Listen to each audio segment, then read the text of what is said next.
Why do millionaires cry at night?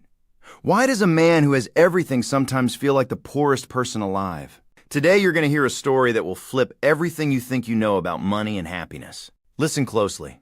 There was a millionaire named Arkady. He had everything people dream of. A mansion, expensive cars, bank accounts with numbers that made your head spin. But at night, when he came home to his empty house, the silence pressed down on him like a stone. He'd sit alone at his enormous table.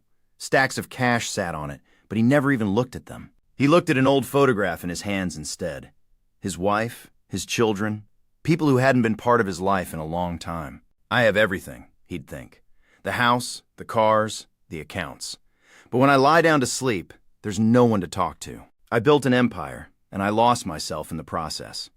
A big house, expensive dinnerware, a Swiss watch, but an empty bed, an untouched dinner set for two, dead silence. One day his doctor told him, "You're suffering from nervous exhaustion, Mr. Arkady. Your blood pressure is spiking. Your heart's acting up. You need rest. Go somewhere quiet, somewhere simple. Otherwise, you won't make it to 50. Arkady got in his car and drove. He drove for a long time, until he came upon a small coastal village. Everything gray, poor, but quiet. He walked out to the sea and saw a fisherman there. The old man sat in a weathered boat, fishing rod in hand. A torn cap, a faded striped shirt, weathered hands. An ordinary poor man. But he was smiling, humming some tune under his breath. His eyes were lively, clear.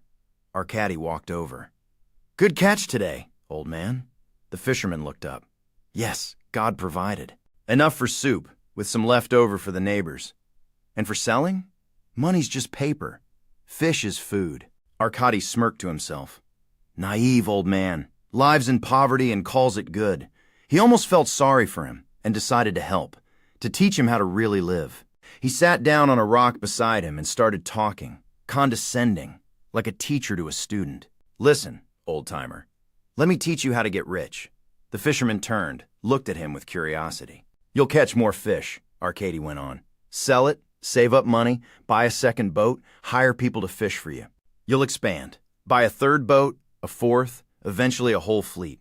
Build a processing plant. Get rich. Buy a house in the city. Your wife will be happy. Your kids will go to the best schools." The fisherman stayed quiet, listening. Arkady got more animated. "And then, eventually, you'll retire. And you know what? You'll be able to move to a small seaside village. You'll buy yourself a boat, and in your old age, you'll sit on the shore and fish for pleasure." He finished, pleased with himself. The fisherman said nothing for a moment. He looked out at the sea, then at Arkady, and slowly smiled. "Son, what do you think I'm doing right now?" Arkady froze. The old man continued calmly, without any mockery. "You just described my day today.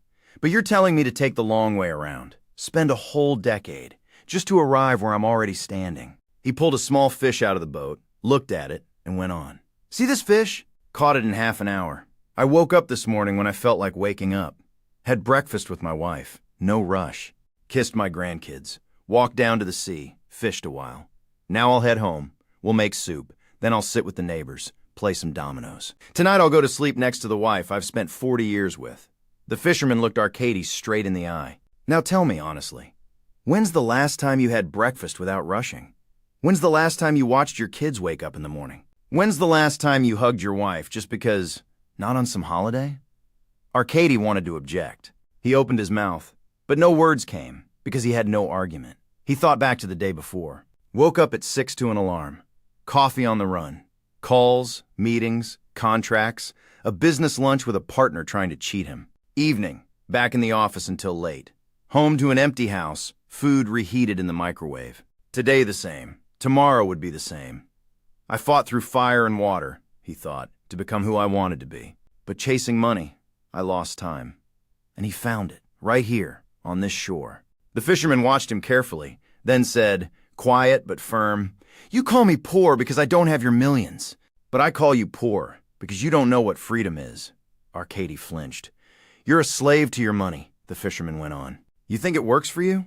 No, son. You work for it. You can't even stop. Even here, on vacation, your phone rings in your pocket.